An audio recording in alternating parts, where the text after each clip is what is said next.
Unabashed. The most unpredictable Becomes a headline. the most volatile, Outrageous behavior. unsubstantiated narratives, a battle of personalities.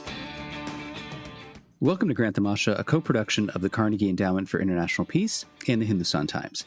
I'm your host, Milan. 2 weeks ago, the foreign and defense ministers of the United States and India met in Washington for the fourth annual U.S. India 2+2 dialogue.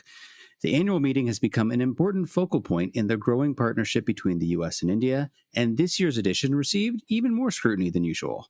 For one, it featured a high-level virtual meeting between Prime Minister Modi and President Biden, but it also took place against the backdrop of the Russian invasion of Ukraine and tensions in the bilateral relationship over how that conflict should be handled. To discuss the key takeaways from the 2+2, I'm joined on the show today by Josh White.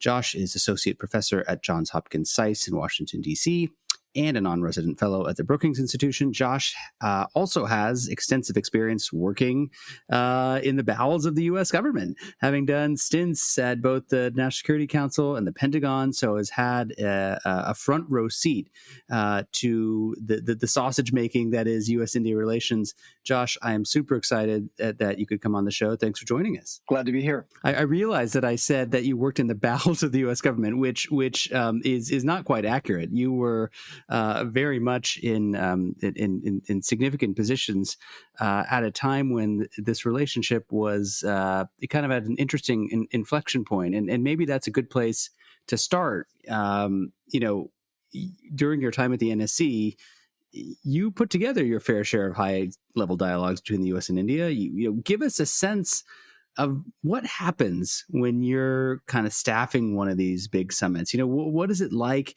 in the lead up and the days leading up to one of these high level ministerial summits? Sure. Well, these are obviously a ton of work for bureaucrats, but there's a perverse way in which bureaucrats like these kind of events because they raise the stakes, right? Everyone wants to avoid embarrassing their institutions and their leaders. So it creates useful pressure to get things done. So, on the substantive side, I'll start with the substance. Once you have a date that's reasonably firm, you usually a few months in advance, both sides start this torturous process of trying to decide a basket of deliverables. And it's not as pleasant as it sounds, but you sit down on your own side and you think, hey, what can we sign by the time the leader is coming? Well, if we can't sign it, if it won't be ready to sign, can we announce an intent to negotiate or a dialogue? Well, if it's not ready for a dialogue, can we drop a hint about a new area of cooperation? Or can we, and I'm not making this up, can we use a word or phrase that has not been used in previous joint statements that signals something new and interesting? So this happens on each side, and then together you craft a joint statement, and the government that is hosting usually takes the pen, which means they write the first draft that both sides then respond to. And these documents, your listeners may have noticed, they don't come out at the beginning of the meeting. Sometimes they come out at the end or as the visiting delegation is about to go wheels up to their next location. So these can be negotiated until the very last moment. So that's on the substantive side. On the stylistic side, which includes schedules and protocols and logistics, it's in some ways just as interesting. And here, the emphasis is really on storytelling. So what do you want this event to say? Like, what is the overall message? And this is why those typically very dull readouts of the meetings between ministers or leaders are actually drafted before the meetings, because you think in advance about the message you want, and then you'll tweak them in order to make sure that the readout matches what actually happened. But, in this case, the meetings that just took place, you can see some evidence of this storytelling. So you had a virtual meeting between Biden and Modi, which, as I read the message, it was, look, we may differ on Russia, Ukraine, but the overall relationship is broad because we're talking about all of these different things. And it's strong because we're smiling and we're confident, right? And then for example, on the defense side, Rajnath Singh, he met with U.S. defense industry leaders, which I took, the optics of that meeting to say, don't worry, we'll still buy U.S. defense equipment, but you guys got to get serious about making India, right? Or he went to PACOM, Indo-PACOM in Hawaii, and they gave him a briefing about integrated air and missile defense systems, which I took as a sort of a stagecraft saying, look, you guys really don't need to look to the Russians for your air defense needs for the long future. Right? So this isn't to say that everything is staged and everything is a production. The personalities matter. There are real negotiations. Things fall through or they don't. But it is to say that there is a fair amount of staging and message crafting that goes into the kinds of meetings and what they look like, and that much of that has already been worked out by the time any two leaders sit down. So that's a fascinating peek into sort of what goes on behind the scenes. Before we kind of come to that tortuous negotiation of this current joint statement and what's in it, let me just maybe start by asking you about kind of the overall direction of U.S.-India relations, particularly since this President Biden, took office. We're going to talk about Russia-Ukraine. It's kind of hard to avoid, but if we leave that aside for a moment, as you watch this visit unfold, how would you characterize the kind of broad trajectory of U.S.-India ties since January 2021, when the new administration came in? Overall, it's been positive. I expressed some concern in and around January 2021 that the relationship was too heavily dependent on the defense elements. And, sure, we'll probably talk about this. The defense elements are going pretty well. But we've also seen, consistent with what the Biden administration is interested in broadly, good work on COVID response and public health, supply chain security, emerging technologies, and engaging India in wider conversations about what's happening in the Indo-Pacific through the Quad. So I think all of that is positive. There are a couple of things that are concerning to me about the trajectory. One is on the trade and development side. Biden's trade and development agenda globally, but I think particularly in Asia, feels listless.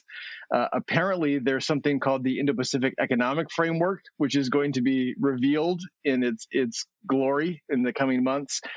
No one really knows if that will have any bearing on India or any appeal for India. And so, there's concern that we'll have a lot of asks and not many gives. So on the trade and economic side, I think it's really waiting to see what the ambition looks like. And the other thing that worries me, taking an even further step back, is that we've seen since the George W. Bush administration incremental progress, steady and incremental progress in the relationship. And I worry that incrementalism just might not be enough to deal with the broader challenges that China's posing to the U.S. and to India, from its, what's happening in the military domain, huge investments in technology, its engagement with international institutions, what it's doing in South Asia.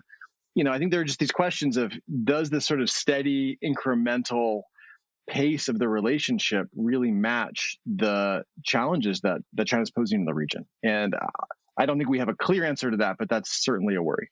So I was telling a friend that I was going to do an episode on this subject, and she said, please don't make this just about Russia-Ukraine, but we do have to talk about Russia-Ukraine.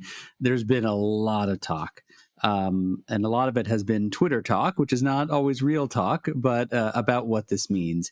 And it seems like things are really proceeding along two very different lines, right?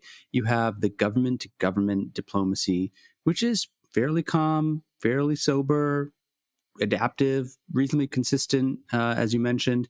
Then there's the commentariat track, right? And that's gone wild. That's totally riled up. It's very charged. Analysts from both countries have written, strongly worded op-eds, trading accusations or thinly veiled barbs at the other. Do you agree with that assessment as I've laid it out? And are these truly separate, or are there places where they're actually kind of intersecting? Well, this is an area where we can be glad that Twitter is not, in fact, real life. These are two real expressions of a legitimate dispute and a legitimate point of tension. Probably the most serious irritant in the relationship since the Cobrigade affair of a few years back. Certainly, some of what's in the media is hyperbolic and overblown. But I think if you look at this from the way that sort of the sober-minded folks in the U.S. government are looking at it, I think it's entirely possible that they believe three separate things simultaneously. One is that they recognize India cannot easily or quickly change its posture toward Russia for a whole range of historical and economic and reasons and dependencies. Second, I think they recognize that public pressure on India to do so is not going to work because India thinks that its material interests are very much at stake. So the students in Ukraine, the deep defense dependencies. And then third, points 1 and 2 notwithstanding, it's still important or even necessary to publicly register some level of disappointment with India because it lays down a marker about what are supposedly shared norms. And it's a way of saying this is going to continue to be an irritant, not until you completely distance yourself from Russia, but until you begin to address some of the problems here. And this is an area that behind the scenes, it's not just that the United States has been flagging for India the risks of the relationship with Russia, but Indian strategists since the mid-'80s have been ringing alarm bells about India's dependency on the Soviets and then later the Russians on the equipment, on the supply relationships, and so forth. And it's clear that India, with the S-400 and other systems, it took a calculated risk that it could, in some ways, increase those dependencies, and that risk just didn't really pay off. So I think there are these sort of two narratives about what is happening. I don't think it's right to say that the U.S. is insisting that India choose sides in a dramatic fashion, but it is a way, I think, for the United States to signal that as much as India wants to pursue a kind of all of the above foreign policy with all partners and keeping all of its options open, there are actually real risks to that kind of foreign policy. And it does preclude certain kinds of deeper interaction with the United States and others. And this episode, as unfortunate as it is a way for the United States to highlight that and for both countries to work through it, which I think behind closed doors they probably are. So, one of the most talked about issues in this whole bucket of issues that have been a source of tension in U.S. India ties is this question of CAATSA sanctions, right? There is a debate in Washington about whether India's purchase of the S-400 missile system from Russia constitutes a violation of U.S. imposed CAATSA sanctions. I think most people think it probably does. But the bigger question is, will the Biden administration exercise its waiver authority essentially to give India a free pass? Where does this debate stand today? Because I feel like we've been talking about it for a really, really long time, but I'm not sure, at least I know any more today than I did, 6 months ago. To be honest, in the United States, I don't think there's much of a debate about it. I think most people on both sides of the aisle, Democrats and Republicans, think that India crossed the threshold of this being a significant transaction with a Russian entity, that India deserves a waiver, that the legislative language can be read in such a way as to justify a waiver, and that India will probably ultimately get a waiver. Now, not everyone thinks that. Senator Menendez and other prominent politicians have a different view, but it's actually kind of an outlier view. That's not to say this is easy or that the outcome's a foregone conclusion or that any of us can predict when it's going to happen. But the administration does have wide discretion as to when to make a determination. Personally, I think the administration erred by not doing so early in their term. As we say, rip the Band-Aid off, get the pain over with, and eliminate the uncertainty that was and still is, as you suggest, casting a shadow over the relationship, not only in the defense sector, but in other commercial areas as well. For whatever reason, they didn't do that. Maybe because bureaucracies love to defer decisions to another day, right? But the reality is that today, following the Russian invasion of Ukraine, this is now politically much more difficult than it would have been 6 months or a year ago. And that cloud is still hanging over the relationship in some very unhelpful ways. And it's not clear how long the administration is going to wait before it addresses what is going to be, any way they do it, sort of an awkward act. But do you think, Josh, just to spend another second on this, that the reason the Biden administration hasn't taken a clear stance on this is because it believes it exercises some degree of leverage, that if they tell their Indian interlocutors, well, we're not sure if Congress will go along with this, and that it somehow can shape future Indian behavior about purchases, or do you think that's kind of a pie in the sky sort of daydream? It's possible. The Indians have been so clear about the fact that they are, they're not going to box up and send back their S-400s. I think the CATSA threat, and certainly now the Russian invasion of Ukraine and its implications, will shape the Indians' calculations about future Russian purchases. But I tend to think that the delay on the U.S. side was less an attempt to gain leverage and more sort of bureaucratic path dependence of not wanting to make a difficult decision and deferring it, and unfortunately deferring it to a moment when it became harder and not easier.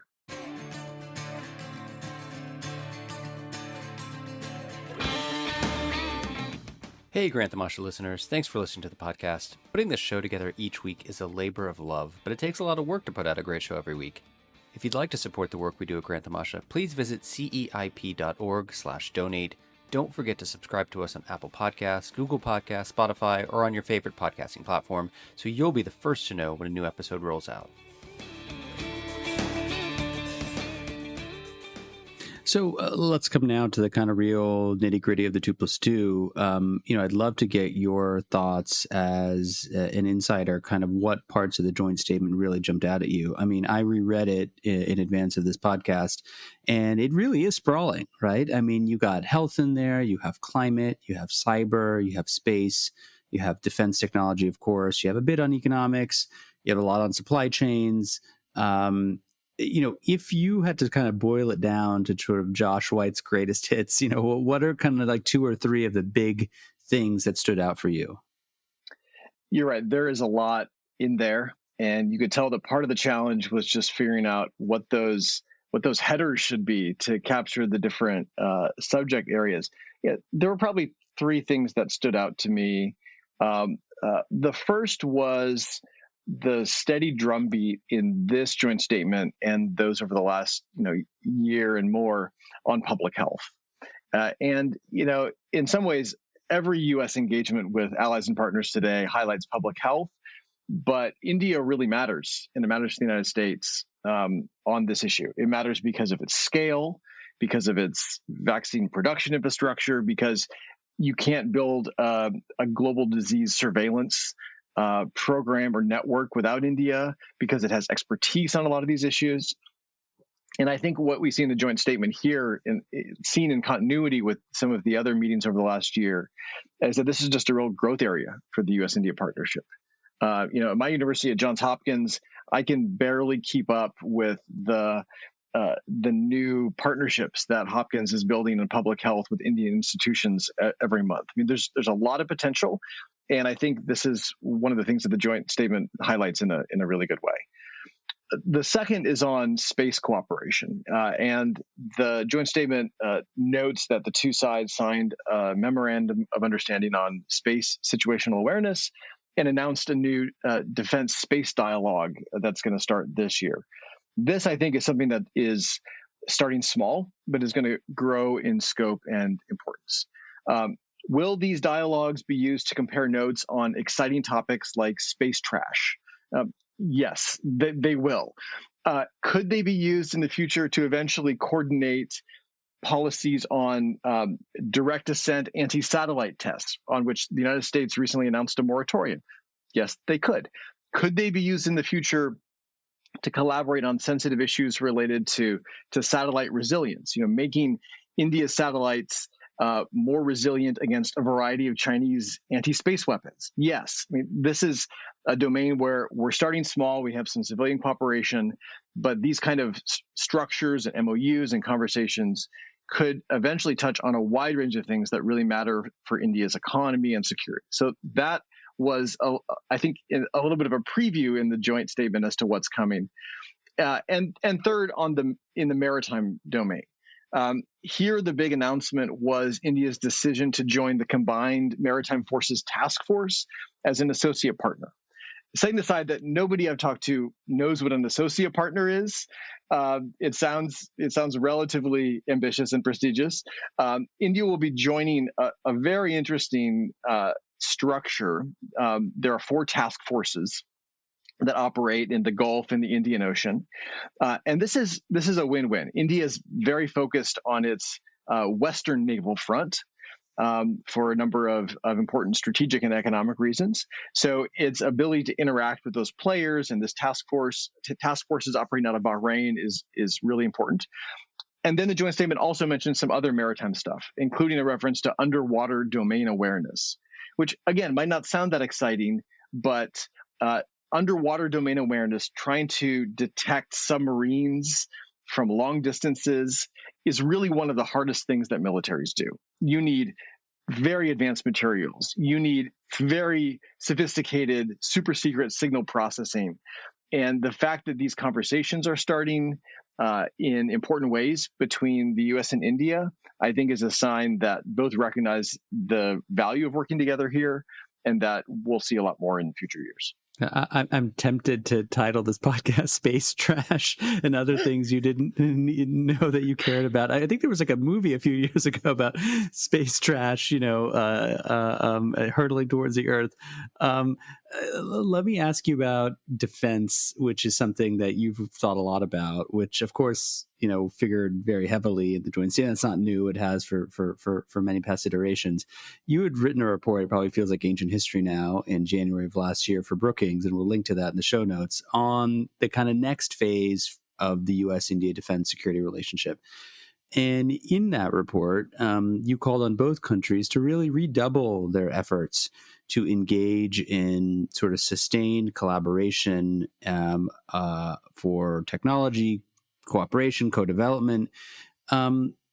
A lot of analysts have privately mused that this Defense Trade and Technology Initiative, DTTI as it's called, set up in 2012 to facilitate this kind of cooperation, has not necessarily delivered the goods. You were in government at the time. You had a hand in setting this up. I'm sure have watched it very closely in the years since then. Is there some truth to kind of what the cynics say, or is that not really an accurate kind of representation of where we've traveled over the past 10 years? Well, I mean, I wish I could give you a really nuanced answer, but in some ways the cynics are right here. DTTI has been underwhelming.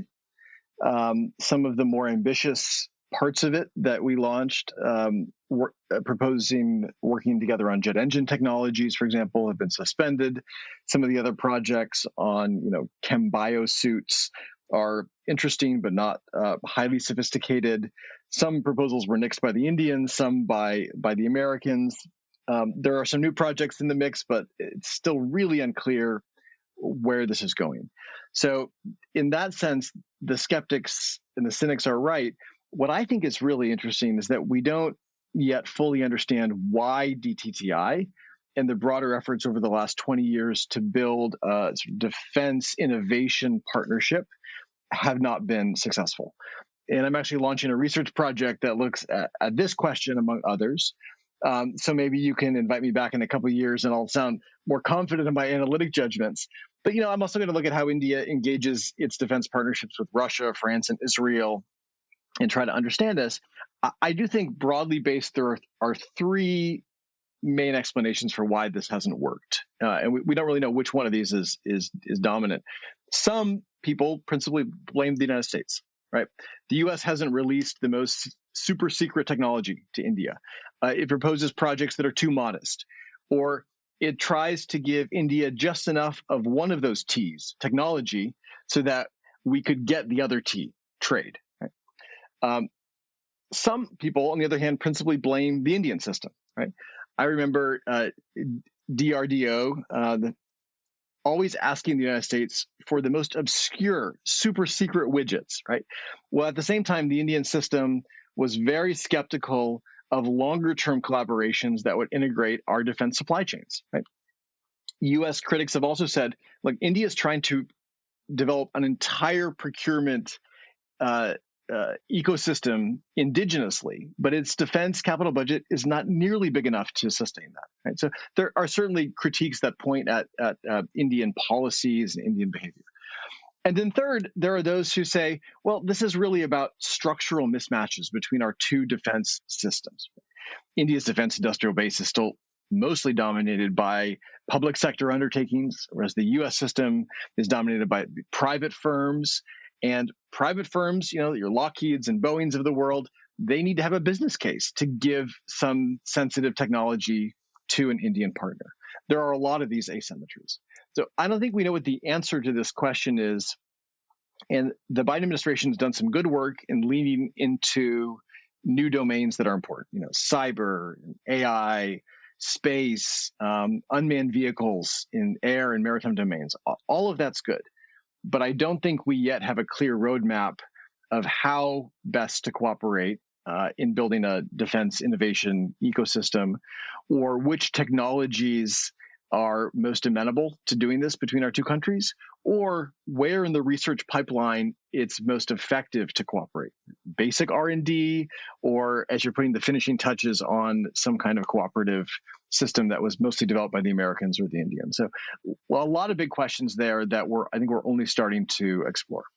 But could there be a silver lining, Josh, in that even if there isn't some big, bright, shiny new object that you can point out that was a result of this, the fact that something like DTTI means that the two militaries and the civilian establishments are talking more frequently, more intensely, trying to do this problem solving, is that in some sense also a deliverable that's important?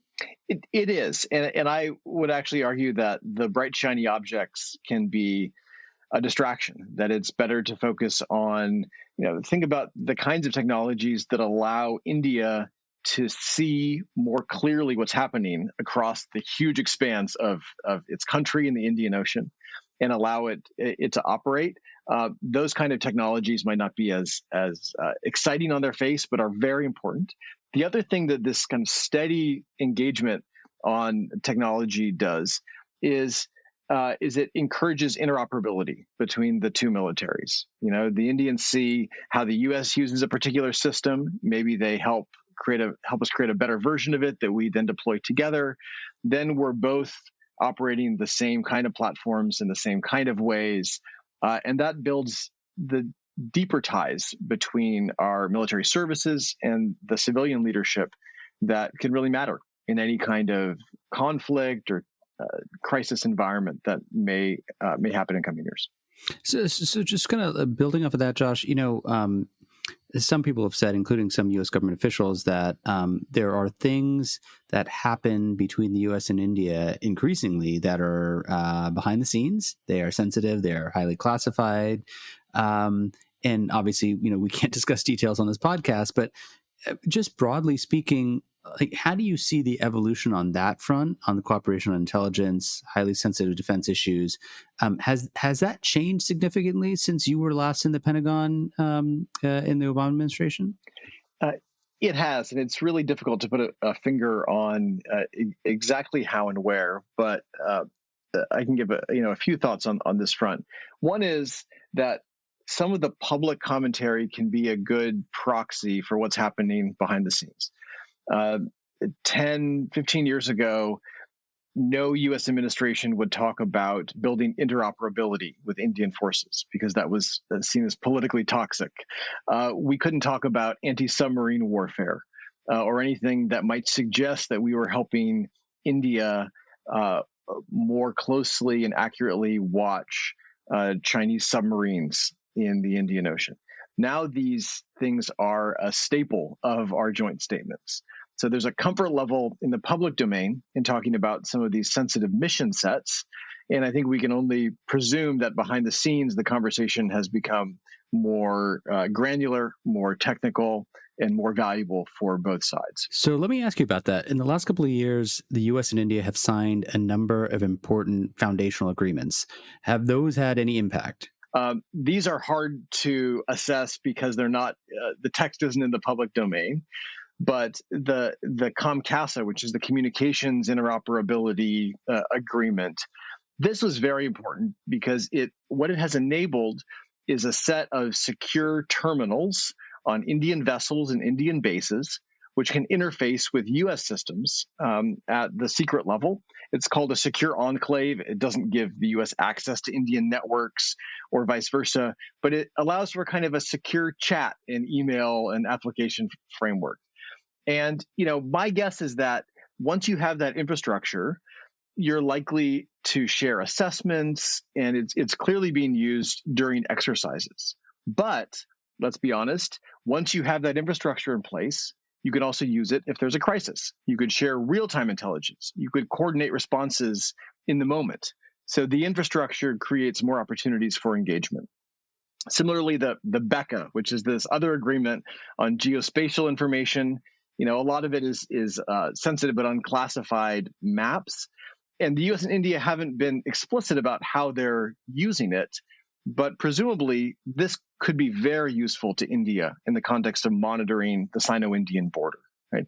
Getting accurate maps, being able to quickly receive imagery. If you combine these two agreements, then you could see how having the physical infrastructure to communicate plus the agreement to receive this geospatial information could be useful in peacetime and very, very useful in a tense environment where the U.S. and India want to touch base quickly and figure out how to support each other.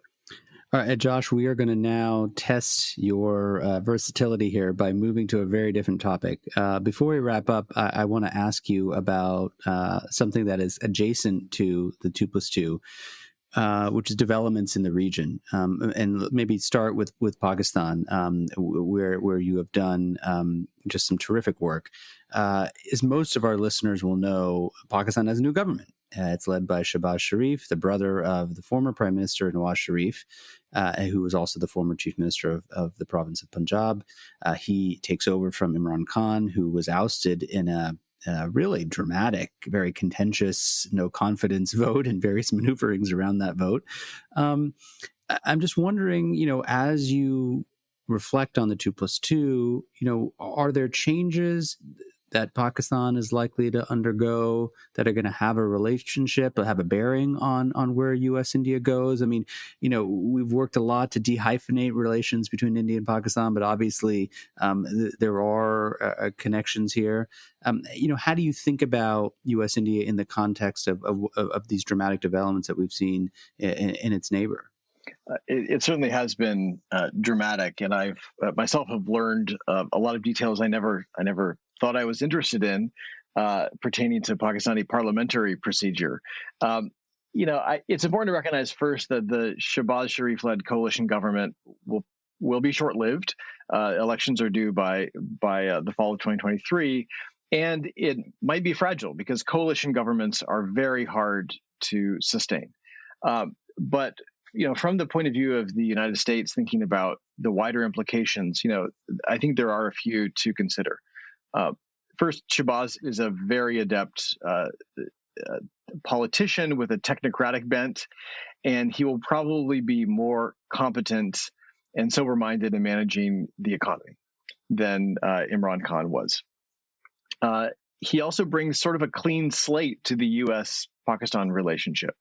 The Biden team gave Imran Khan the cold shoulder in a number of ways.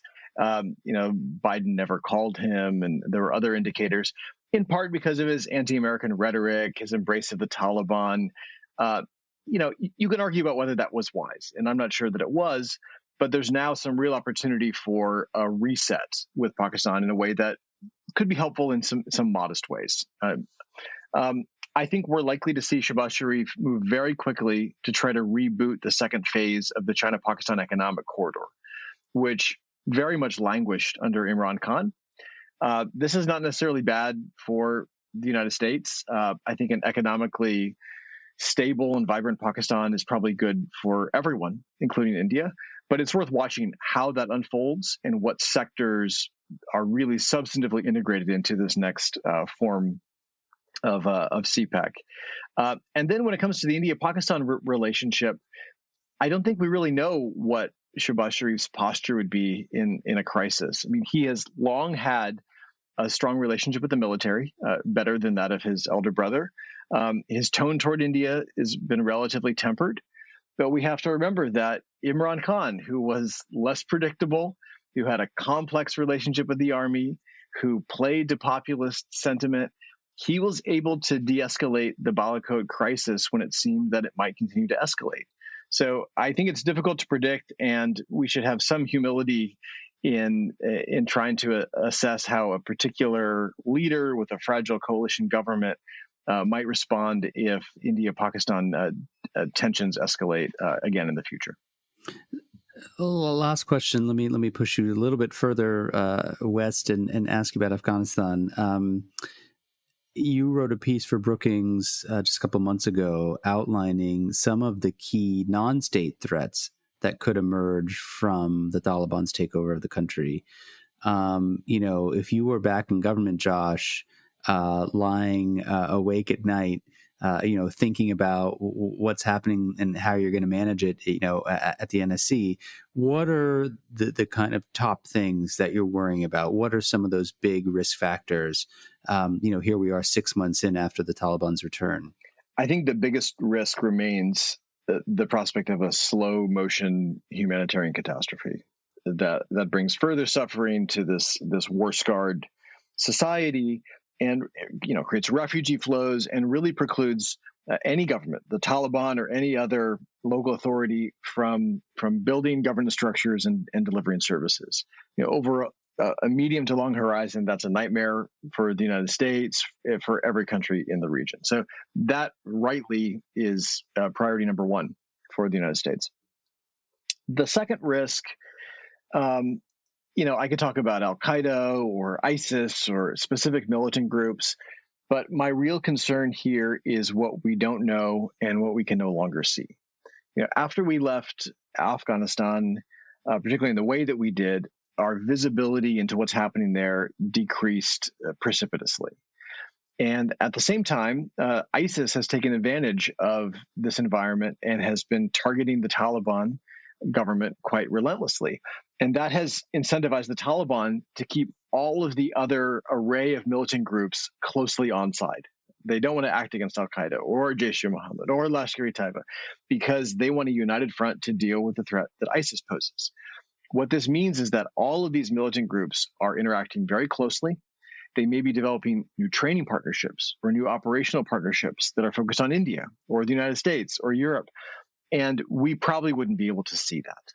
So what keeps me up at night is what we don't know. It's the opacity of this environment to us and the risk that there are new militant joint ventures that are leveraging each other's comparative advantages and plotting things against the United States, India, and our partners that we might not see until it's too late. That's just a reality of this new, more chaotic environment. It's a sad reality, but it's what we don't know that could really hurt us. My guest on the show this week is Josh White. He is an associate professor at Johns Hopkins SAIS and a non-resident fellow at the Brookings Institution. He is the author of After the Foundational Agreements, an agenda for U.S. India defense and security cooperation. It's arguably the best guide we have to understanding where U.S. India defense ties stand today in 2022. Josh, thank you so much for taking the time. Great to have you on the show. Always a pleasure. Thanks. Grant Tamasha is a co-production of the Carnegie Endowment for International Peace and the Hindustan Times. This podcast is an HT Smartcast original and is available on htsmartcast.com, India's fastest growing podcasting platform. You can also find us on Apple Podcasts, Spotify, Stitcher, or wherever you get your podcasts. Don't forget to rate and review. Helps others find the show more easily. For more information about the show and to find the writing we reference on this week's episode, visit our website, granttamasha.com. Production assistance comes from Caroline Duckworth. Tim Martin is our audio engineer, and Cliff J. Pranada is our executive producer. Thanks for listening, and see you next week.